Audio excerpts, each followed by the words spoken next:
স্বাগত ৭১-এর খেলাযোগে আপনাদের সাথে আছি আমি ফাহিম রহমান। অনিশ্চয়তায় টাইগাররা এক ভারত পাকিস্তান সংঘাতে ঝুলে গেছে বাংলাদেশের এক গাদা আন্তর্জাতিক ম্যাচ। পাকিস্তানের বিপক্ষে ৫ ম্যাচে টি-20 সিরিজ সহ মোট ১৩টা ম্যাচ মাঠে গড়ানো নিয়ে আছে চরম আশঙ্কা। নাইয়ান বিন জসিমের রিপোর্ট।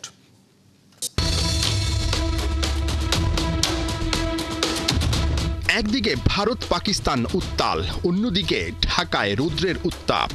প্রায় ৪০ ডিগ্রি তাপমাত্রায় রানিং জিম, প্রচণ্ড তাপদাহে ক্রিকেটারদের নাভিশ্বাস ওঠার জোগাড়। সুপার ফ্রাইডে, পরিস্থিতি যেমনই হোক, নো ডেজ অফ।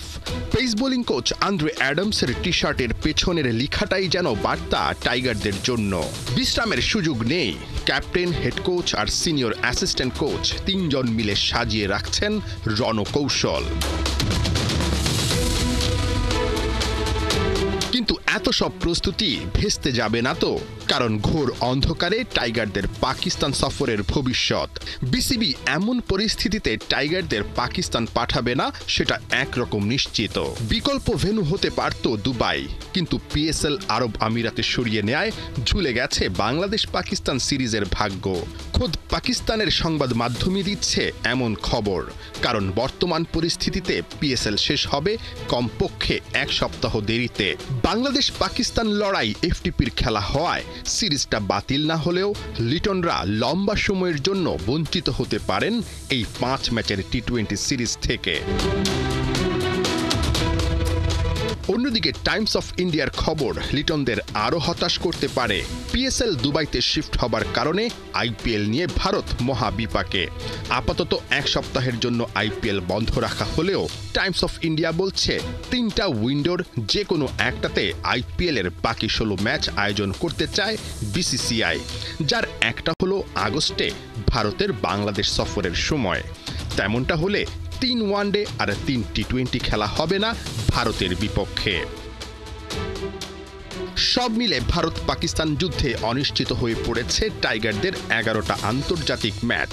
সংখ্যাটা বেড়ে হতে পারে ১৩ যদি ভেস্তে যায় আরব আমিরাতের বিপক্ষে ২ ম্যাচের টি-20 সিরিজও। নাহিয়ান বিন জসিম, ৭১। ২২ গজে লড়ে ভারতকে বিশ্বকাপ এনে দিয়েছিলেন মহেন্দ্র সিং ধোনি, কপিল দেব। এবার নিজ দেশের স্বার্থে হাতে ব্যাটের বদলে রাইফেল তুলে নিতে হতে পারে সাবেক ২ বিশ্বকাপ জয়ী ক্যাপ্টেনকে। ভারতীয় টেরিটোরিয়াল আর্মির সদস্য হওয়ায় সাবেক ২ তারকাকে নিয়ে জনমনে তৈরি হয়েছে প্রশ্ন। পাকিস্তানের বিপক্ষে যুদ্ধ হলে মাঠে দেখা যাবে কি তাদের? হাসান সজীবের রিপোর্ট। আইপিএলের খেলা স্থগিত, দল বাদ পড়েছে আগেই। পাকিস্তানের সঙ্গে ভারতের চলছে সংঘাত। তবে কি ২২ গজ ছেড়ে সীমান্তে যাচ্ছেন মহেন্দ্র সিং ধোনি? ব্যাট প্যাট রেখে হাতে তুলবেন রাইফেল, গায়ে জড়াবেন সেনাবাহিনীর পোশাক, দেশের জয়ে খেলবেন গোলা বারুদ নিয়ে, যুদ্ধের ময়দানে উড়িয়ে দিবেন পাকদের। ক্ষণে ক্ষণে ভারত পাকিস্তান সংঘাত রূপ নিচ্ছে যুদ্ধে। ২ দেশের জীবনযাপনে নেমে আসছে অস্থিরতা। নিরাপত্তার স্বার্থে অনেক খাতে যুক্ত হয়েছে যদি কিন্তু না। কোটি কোটি ভক্তদের মাঝে তৈরি হচ্ছে প্রশ্ন, তবে কি ভারত পাকিস্তান যুদ্ধ হলে ভারতীয় সেনাবাহিনীতে যোগ দেবেন মহেন্দ্র সিং ধোনি? ক্রিকেটের বাইরে মাহির আরেকটা পরিচয়, তিনি টেরিটোরিয়াল আর্মির লেফটেন্যান্ট কর্নেল। ২০১১ সালে বিশ্বকাপ জেতার পর ভারতীয় সেনায় যোগ দেন ধোনি। ২০১৯ সালে টেরিটোরিয়াল আর্মির গ্রাউন্ড ট্রেনিং এ অংশ নেন তিনি, যেখানে টহল দেওয়া, পাহারা দেওয়ার মতো কাজও করেছিলেন ভারতের সাবেক কাপ্তান। এখন প্রশ্ন হলো, ভারত পাকিস্তানের মধ্যে উত্তেজনাকর পরিস্থিতি তৈরি হলে আর্মির পোশাকে কি মাঠে নামতে দেখা যাবে ধোনিকে? সাধারণত খুব বেশি প্রয়োজন না পড়লে টেরিটোরিয়াল আর্মিকে ব্যাটেলফিল্ডে নামানো হয় না। মূলত ভারতীয় সেনাবাহিনীকে সহায়তা করাই টেরিটোরিয়াল আর্মির কাজ। তবে যে পরিস্থিতি তৈরি হয়েছে তাতে করে এখনই সক্রিয় করে দেওয়া হয়েছে টেরিটোরিয়াল আর্মিকে। ভারতীয় গণমাধ্যমের খবরে জানা যায়, দেশটির প্রতিরক্ষা মন্ত্রণালয় ভারতীয় সেনাকে সহায়তা করার জন্য টেরিটোরিয়াল আর্মিকে মাঠে নামতে প্রজ্ঞাপন জারি করেছে, যেখানে প্রত্যেক অফিসার এবং তাতে নথিভুক্ত থাকা প্রত্যেক সদস্যকে মোতায়েন করার জন্য বলা হয়েছে। ৩২টি ইনফ্যান্ট্রি ব্যাটালিয়নের মধ্যে ১৪টিকে সক্রিয় করে দেওয়া হচ্ছে। মহেন্দ্র সিং ধোনি এই টেরিটোরিয়াল আর্মির অফিসার। নিজেদের ক্ষেত্রে ভালো কাজের জন্য তাকেই মর্যাদা দেওয়া হয়েছিল। তবে যুদ্ধ পরিস্থিতি তৈরি হলে অবশ্যই দায়িত্ব পালন করতে হবে ধোনিকে। মাহির মতো সাবেক ভারতীয় তারকা কপিল দেবও 2008 সালে টেরিটোরিয়াল আর্মিতে যোগ দেন। পরে সেনাবাহিনী তাকে লেফটেন্যান্ট কর্নেল পদমর্যাদা দেয়। ভারতীয় গণমাধ্যমে দাবি, পাকিস্তানের সঙ্গে যুদ্ধ বাঁধলে ধোনি কপিলদের হাতে তুলে নিতে হবে রাইফেল, খেলতে হবে গোলা বারুদ নিয়ে। যদিও এই মুহূর্তে সেই পরিস্থিতি তৈরি হয়নি, তবে যেভাবে সংঘাত বাড়ছে তাতে মানসিকভাবে প্রস্তুতি নেওয়াটাই হবে বুদ্ধিমানের কাজ। হাসান সজীব, ৭১। পাক ভারত সংঘাতের ব্যাপ্তি গভীরভাবে পর্যবেক্ষণ করছে বাংলাদেশ ফুটবল ফেডারেশন। যে কোনো প্রয়োজনে অরুণাচলে সাফ চ্যাম্পিয়নশিপে অংশ নিতে যাওয়া বাংলাদেশ আন্ডার-19 টিমকে সহায়তা দেওয়া হবে, এমনটাই জানিয়েছেন বাফুফে প্রেসিডেন্ট তাবিদ আওয়াল। একই সাথে আগামী মাসে সিঙ্গাপুর ম্যাচের জন্য দল ঘোষণা ও কিউবা মিচেল ইস্যুতেও বাফুফের তরফে মিলেছে গুরুত্বপূর্ণ তথ্য। বিস্তারিত পার্থবণিকের রিপোর্টে।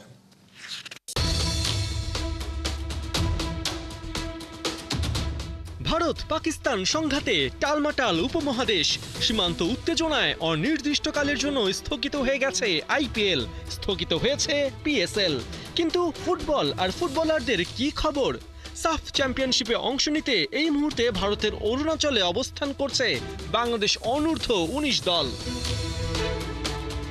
আপাত দৃষ্টিতে পশ্চিম সীমান্তে চলা সংঘাতে ভারতের উত্তর পূর্বে অবস্থিত অরুণাচল নিরাপদ মনে হলেও নিশ্চিন্তে বসে থাকার সুযোগ নেই, কেননা যুদ্ধ বড় পরিসরে লেগে গেলে অরুণাচল সীমান্তে চীনা মুভমেন্টের সংখ্যা থেকেই যায়। তাছাড়া 2022-এ অরুণাচলে ভারতীয় ও চীনা সৈন্যের মাঝে ব্যাপক সংঘর্ষের নজিরও আছে।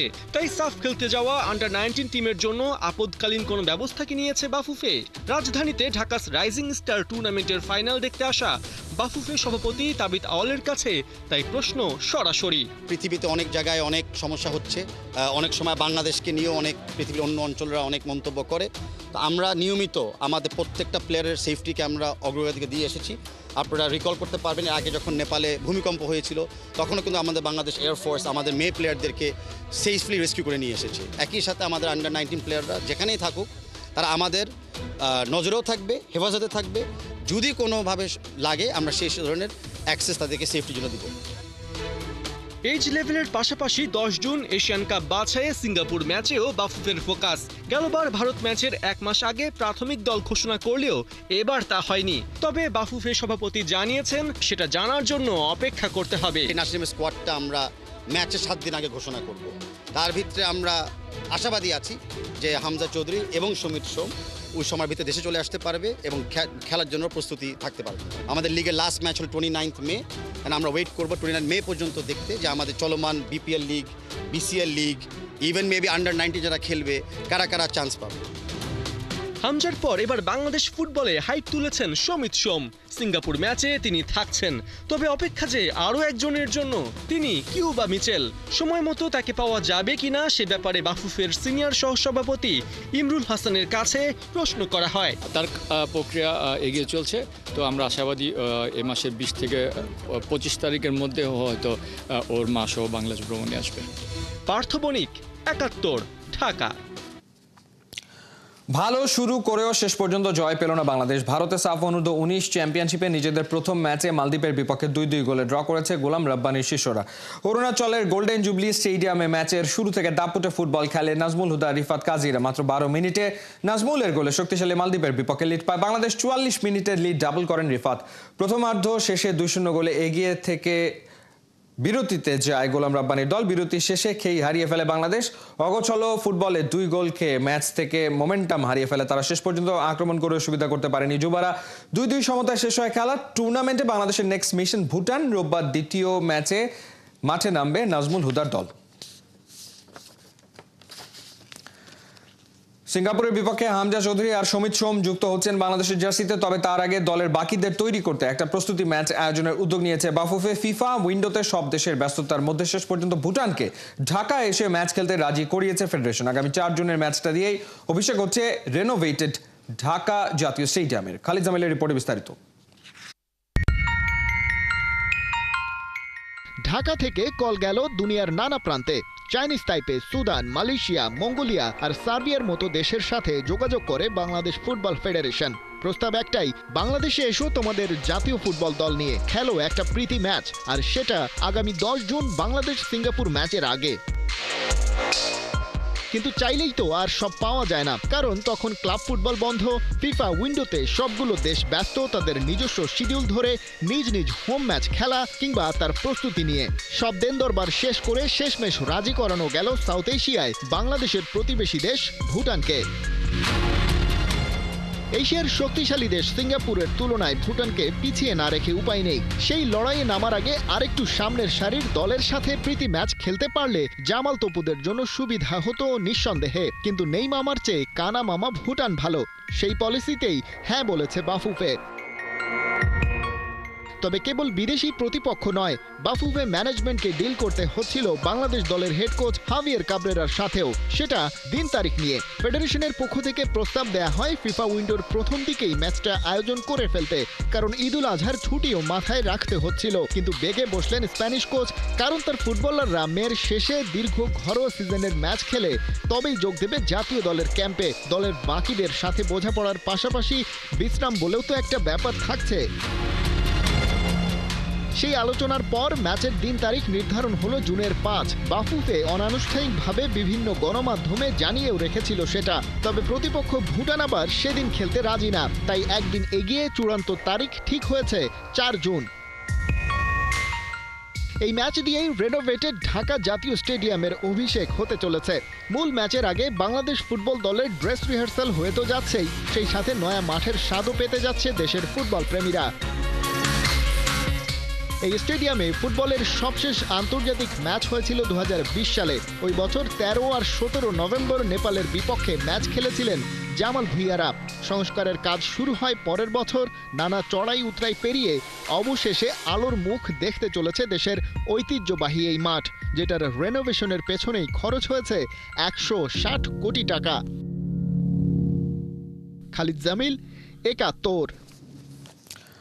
হামজা চৌধুরীর বাড়ি থেকে মিনিট 40 দূরের পথ, শ্রীমঙ্গলের দক্ষিণ উত্তর সুরে অবস্থিত বিখ্যাত সোমবাড়ি। আর এটাই বাংলার নয়া ফুটবল সেন্সেশন সমিত সোমের বাড়ি। ঘরের ছেলেকে বরণ করতে রাজ্যের পরিকল্পনা সমিতের পরিবার ও গ্রামবাসীর। ঢাকায় আসার আগে নিজ পিতৃভূমিতে আসার ইচ্ছের কথা পরিবারকে ইতিমধ্যে জানিয়েছেন সমিত। মেহেদী নাইমের রিপোর্ট। বাংলাদেশের দুই রত্নের একজন হামজা চৌধুরীর বাড়ি হবিগঞ্জ জেলার বাহুবল উপজেলায়। ঠিক তার পরেই মিনিট 40 দূরে শ্রীমঙ্গলে আরেক রত্ন সমিত সোমের বাড়ি। পাহাড়ি আঁকাবাঁকা পথ ধরে গাড়ি ছুটছে বাংলার ফুটবলের নতুন সেন্সেশনকে খুঁজতে। আর এই হলো বিখ্যাত সোমবাড়ি। Welcome to Sreemangal. বাড়ির সদর দরজায় আঁকা বাংলাদেশের পতাকা। এই পথের দুই পাশের গাছ, বাড়ি রাঙিনা সবকিছুই চেনে সমিত সোমকে। ছোট্টবেলায় চাচা ফুফুরা কাঁধে নিয়ে ঘুরত সমিতকে। সেই ছোট্ট ছেলেটাকে একদিন পুরো বাংলাদেশ মাথায় নিয়ে নাচবে কে জানতো। 22 যখনই আইলো, তখন যখন তার সাথে আলাপ করছে, তখন কইছে যে একবার গরমাই এক কিল্লা দেখবো এই দেশের ওয়েদারের লগে সুইট করে কিনা। বুঝাই যায় না, হে জন্মগতভাবে যে কানাডিয়ান, এটা তার বাড়িতে আইলে পরে বোঝা যায় না। মনে হয় ও বাড়িতেই কোনো সমস্যা হয় না, একদম সাধারণ। 2 বছর আগে যখন আসলো, তো বাংলা বাড়িতে প্রায় 10 দিনের মতো ছিল বাড়িতে। তো তখন আমরা ঘুরতাম, আড্ডা দিতাম একসাথে। তো তখন থেকেই কথাবার্তা হচ্ছিল যে না, সে হয়তো আসবে। টিভি পর্দা, পত্রিকার পাতা খুললেই সমিতের ছবি মেলে, বড় করে হেডলাইন। বাংলাদেশের জার্সিতে 10 জন ঘরের মাটিতে অভিষেক হচ্ছে কানাডার জাতীয় দলে খেলা সমিতের। সমিতের দাদা ফুটবল খেলতেন, বোঝাই যাচ্ছে ফুটবলটা সোমবাড়ির রক্তে। ক্যানাডিয়ান ছেলে দেখলে মনে হয় বাংলাদেশের, মানে সব কিছু একদম আমরা মতো, খাওয়া দাওয়া চলাফেরা কোনো ইয়ে নেই। তার মাঝে ভাষার মাঝে একটু বেশ হয়ে যায়। সবসময় ইংলিশে কথা কয়, বাংলা কইতে গেলে একটু সমস্যা হয়। ছোটোবেলা যখন আইতো তখন এই ফুটবলটা একটু ছোট, আমরা উঠানো বড় আছিল, তখন আমি বলতাম বলে এর খেলার স্টাইলটা দেখো, ফাওয়ার থেকে বল ছুটে না। ঘরের ছেলে ফিরবে ঘরে। সমিতের কাকিমা, ফুপু, আত্মীয় স্বজনরা এখন থেকেই শুরু করেছেন রাজ্যের প্ল্যানিং। পিঠাপুলির উৎসব থেকে শুরু করে সমিত যা যা খেতে পছন্দ করেন সবই হবে রান্না। এই সাধারণভাবে চলাফেরা করছে, একদম সাধারণভাবে সবার লগে মিশছে, কথাবার্তা কইছে, গল্প করছে। তারপরে রান্নাঘরে গিয়া ভাত খাইছে টেবুলো, সে আমার ভাই হিসাবে হচ্ছে গর্বটা অনেক বেশি করি যে না আমার ভাই খেলবে দেশের হয়ে। আশেপাশের মানুষ আমাদেরকে আরও বেশি উৎসাহ দিচ্ছে যেন আমরা তাকে বারবার এভাবে খেলার সুযোগ দিই বাংলাদেশে, সে আসবে খেলবে। ৩ জন দেশে আসতে পারেন সুমিত। সিলেটে নেমে গ্রামে আসার ইচ্ছের কথা পরিবারকে জানিয়েছেন। গ্রামবাসীর বিশাল পরিকল্পনা ঘরের ছেলেকে বরণের। তবে হামজার মতো সপরিবারে আসছেন না সুমিত, একাই আসবেন। কেননা ফোকাস যে দেশকে জয় উপহার দিয়ে আনন্দ দ্বিগুণ করা। মেহেদি নাইম, ৭১। কখনো রেফারির সিদ্ধান্ত পছন্দ না হওয়া, কখনো ফাউলকে কেন্দ্র করে সমর্থকরা তো বটেই, হাতাহাতি এমনকি মারামারিতে জড়িয়েছেন বসুন্ধরা কিংস, মোহামেডান ও আবাহনীর খেলোয়াড়, কোচ, কর্মকর্তারা। এইসব কাণ্ড নিয়ে বসেছিল বাফুফের ডিসিপ্লিনারি কমিটি। শুক্রবার এসছে যার সিদ্ধান্ত, ক্লাবগুলোকে আর্থিক দণ্ড দেওয়া সহ নেওয়া হয়েছে বেশ কিছু সিদ্ধান্ত। গেল মাসের ১২ এপ্রিলে কিংস অ্যারেনায় অনুষ্ঠিত বসুন্ধরা কিংস ও মোহামেডানের মধ্যকার ম্যাচে মোহামেডানের সমর্থকরা স্মোক ফ্লেয়ার জ্বালানোয় দলটিকে ১,২৫,০০০ টাকা জরিমানা করা হয়েছে। ওই ম্যাচেই কিংসের সমর্থকদের উশৃঙ্খল আচরণের কারণে তাদেরকেও জরিমানা গুনতে হচ্ছে ১,০০,০০০ টাকা। এছাড়া গত ২ মে কিংস অ্যারেনাতে কিংস বনাম আবাহনীর ম্যাচে দর্শকদের গোলমালের কারণে ১,০০,০০০ টাকা আর্থিক জরিমানা গুনতে হবে আবাহনীকে। খেলোয়াড়দের মধ্যে শাস্তি পেয়েছেন সাদউদ্দিন, সোহেল রানা এবং মোহাম্মদ শাহিন।